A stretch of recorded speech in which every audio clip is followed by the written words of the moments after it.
sprinting? Very much, very much. I don't know about the sprinting part, but I'm very excited about playing and helping the team again and being out there. Yeah, for sure. Expect her to play tomorrow? That's the that's the plan. That's the plan, obviously. What was the break like for you after? I mean, what was the break like for you in terms of not only the injury but the rest? Always when in season when you out and your team grows and wins a couple, loses a couple, and trying to find that consistency, it's always hard because you want to be out there with your guys, you want to help any way possible, and it's frustrating because you're not out there. But obviously you're trying to make out of any situation the best possible. So I'd rather be playing than sitting, but sitting obviously should help. Did you learn anything in your time off with the team while you were able to watch? Nothing new that I didn't know. Like we are a very resilient team. We have a lot of guys that can play this game. Anybody that is not playing is ready to play and help and understand what the team needs from anyone. And that's nothing new.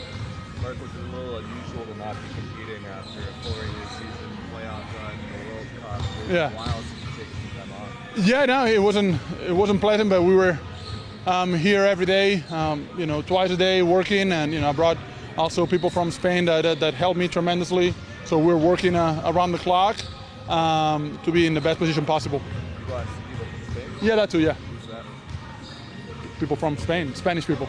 Okay. Yeah. Do you anticipate much of a sort of readjustment period for the team, sort of similar to when Kyle and Serge came back? That's part of it, but as long as we do everything, with strength together, communicating, that's all that matters. Everything's going to work out. Obviously, it's going to take a little time to get adjusted, but that's part of it. That's part of it. With the time off, were you able to reflect, and did you feel like you had been playing 12 straight months when you look back at? No. I just was itching to get back, and every day, you try to get a little bit better. You try to also, work on things that are, physically that you had active, as well as the hamstring, obviously, but other stuff that you had active that you try to make them calm down. So hopefully, everything should be a lot better. What else did you have going that you had to calm down? I keep that. Short list. But besides the obvious age, just wear and tear, the normal body. Once you go through an NBA season, and obviously you don't have as much rest, and not just rest, just time to work on a lot of stuff that you need to work on. It's maintenance more than anything, and you don't have as much time because you're competing and you're trying to win and you're getting ready for games. Sometimes you don't have as much time to work on the things that you need to work on. So it's just part of it. It's just part of the game. The day only has many hours, and you have to work on 1,000 things. So sometimes you have to pick and choose. Could your injury end up being kind of a benefit?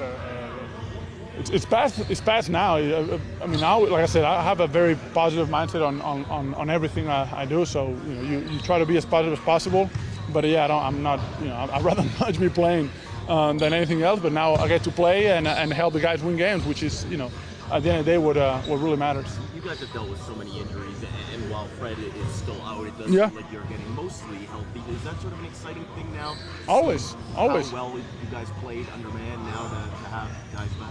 And to go through it together as a team, and go through the ups, go through the downs, and stay even keel.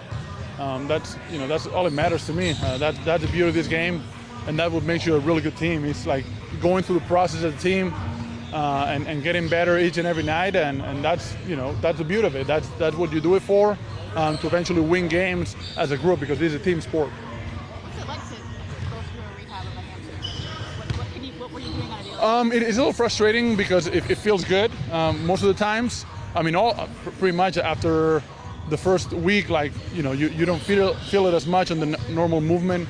So you start jogging, it doesn't feel bad. So your body's like, okay, I'm ready to play.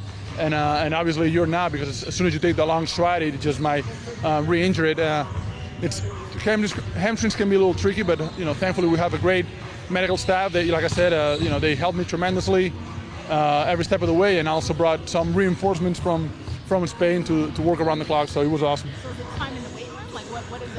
Everything is you start on the table and doing like a small rehab and strengthening the hamstring, and then you move into the weight room, then you move into the court, then you rehab it again. So it's a pretty long process. It's not a lot of fun because you don't get to put the ball through the basket a lot. You don't get to compete as you want to. But like I said, you always try to be positive with it. It's the first time that Pascal's really gone through something like this in his career, having to miss games, having an injury. How do you think he dealt with, obviously, the frustration of not playing? How do you think he managed through? Just like, I don't think it's going to be the biggest obstacle he faces in his career. It's not going to be abductor injuries. I think it's going to be, he's going to be fine. And like I said, he's worked at it. We were pretty much stable next to each other, on the weight room next to each other, shooting and working out together. And I've seen the work he put in, so I'm sure he's going to be just fine. Looking at OKC and Mexico, Yeah.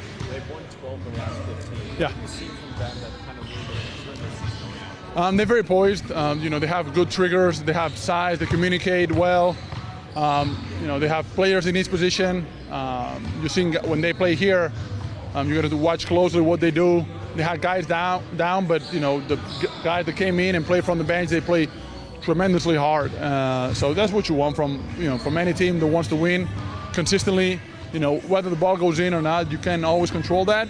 But the amount of force that they play defensively and offensively, is what allows them to win consistently. What's impressed you most about what you've seen from Shea Gilgeous-Alexander this season? What surprised me the most, it's kind of the continuous growth from last year. Once you watch him last year, the Clippers, you start to see what kind of player he was becoming, and then you get to see it this year in full effect.